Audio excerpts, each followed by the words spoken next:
It seems like that would be where it was Photoshop's. You're like using their tool for more of the tool, and not actually adding your own thing to it or collaborating with it more.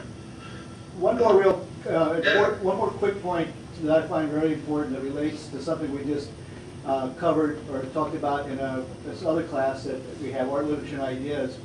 Just 2 days ago, or Monday, I was showing a clip on, it's called Tales of Manhattan. And it's, Charles Lawton is a composer who gets an opportunity, he's trying to get an opportunity to conduct a symphony. And there's a maestro and all this other stuff. But there's a point where the audience is making fun of him because his coat rips and all this other stuff.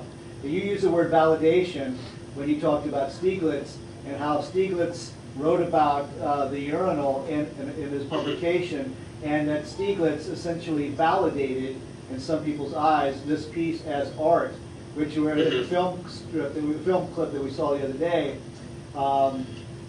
This maestro, when everybody's making fun of the conductor, once and the maestro is up in the wings and he stands up, and once he tells the conductor to continue and he supports him, he then validates him as a legitimate artist. And it's interesting the role that, you know, like in institutional theory or whatever, it's interesting how certain things become validated or perhaps invalidated as art. So you just touched on something that was very current to us this week. Yeah, and especially, I mean, the history of street art came out of, in many ways, of not caring about validation at all and really wanting to, you know, make graffiti on walls and everything else, starting in the 80s and onward. And it's funny to see how the institution has completely validated that, where we have Keith Haring and Swoon and everything else in the museum and selling for, you know, hundreds of thousands of dollars now. Like a movement that started as this, we don't care about the institution, how quickly the institution becomes smart and finds a way to market it and exhibit it as validated art. It's an interesting discussion, I think, that can go off in many, many directions. It's cool. I guess I'll keep going with showing more of this artwork, and we'll stop after Felix Gonzalez Torres and talk some more. Of course, Duchamp's just another appropriated image, taking Mona Lisa and putting the mustache on it. It's just a popular image that is on mugs and everything else. That's just really funny.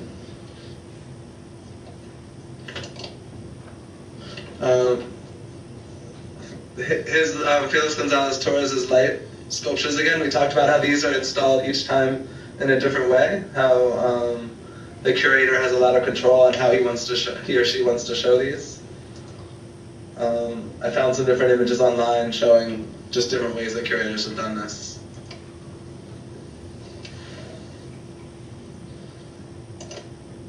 And Felix Gonzalez Torres, his work is very much about ephemerality and how the bulbs will over time, you know, fade and die, and they'll have to replace the bulbs with new bulbs. This is an untitled piece, untitled and subtitled Loverboy, which is one of his most famous pieces, where he puts piles of candy in the gallery floors, and viewers are encouraged to take a piece of candy with them. So they come to the exhibit and they take a piece of candy, and it's either in the center of the gallery or in the corner. And the idea is that it's an unlimited edition, that the gallery or the collector owns the art idea to keep putting piles of candy in the gallery, and everyone that comes is both participating in the fulfillment of the piece, because taking the artwork, taking the candy and eating it is part of the piece, and you're also participating in the destruction of the piece, because over time it slowly gets smaller and smaller. Yeah, please. Linda's telling me she has a piece. And we have bags of these. I'm in a studio in New York, and we have boxes full of candy, because my mentor and friend Tim Rollins was good friends with Felix, and he has boxes and boxes of candy, which is always fun. We can always eat it at the studio.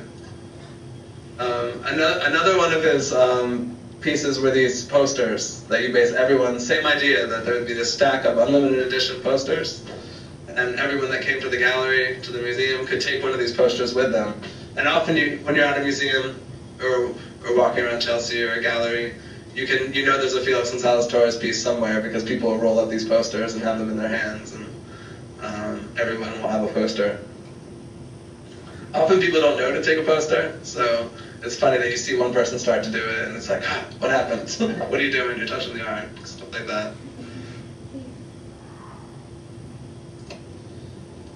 And leading into to talk about Conligent, this is just another use of text. In this, he writes, this is Felix Gonzalez Torres still. He writes, the show is over, the audience get up to leave their seats, time to collect their coats and go home. They turn around, no more coats and no more home. But again, a lot of his work is very much about, I think, about death, about the process of an artwork dying almost, or living this life where it slowly breaks down. Looking through Silhouette, I didn't really find a really good one that relates to this, other than number 21 on Silhouette sentences, that the process is mechanical and should not be tampered with, that it should run its course. I think that speaks to Felix Gonzalez Torres a little bit. Do you want to switch back or try to?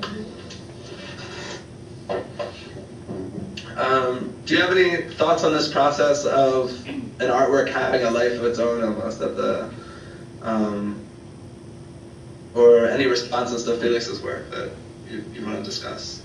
I think interaction is like one of the coolest parts of the art, because I mean, like it's also like cool to like go and like look at art and see what other people are doing, but when you actually get to interact with the piece, it kind of brings it to almost like a whole other level. Mm-hmm. Yeah, I agree. I like the idea of like the viewer taking her own like piece of art. Mm-hmm. And I think he's really doing something that Duchamp is doing in the mental world, in the conceptual world. It's actually a process that the viewer gets to take part of in a physical way. It's not just a mental idea. I think Felix is really generous in that he's giving everyone a piece of the artwork, but he's also giving everybody a piece of the process too. He's sharing the actual creative process, I think, with all the viewers. Where Duchamp, often you feel like you're the butt of his joke, like a urinal, you're supposed to believe it's art. After you've lived with it for a couple years, you get the joke and then you can laugh about it. But at first, it can be pretty unsettling for a lot of people. And, I think Felix is much more softer and he's much more open to leading the viewers into it in a quiet way.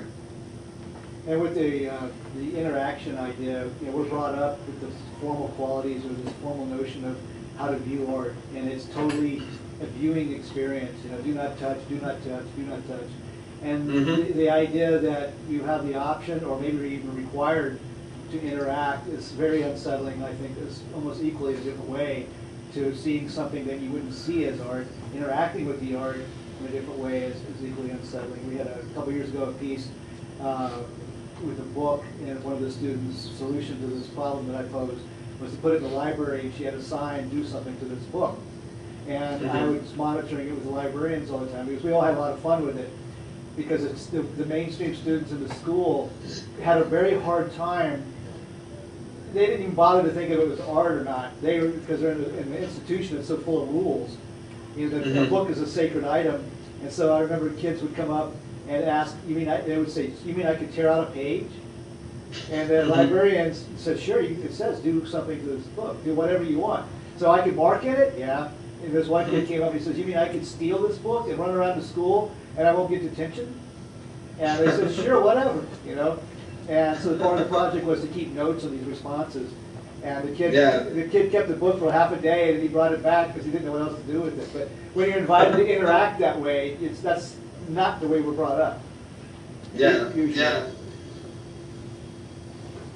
Yeah, and unsettling is not always, it first sounds like a bad thing, but I think it's a really good thing. And as artists, we always want to be unsettled, and always want to be changing, and always want to be pushed to perceive art and the world, like I think in newer ways.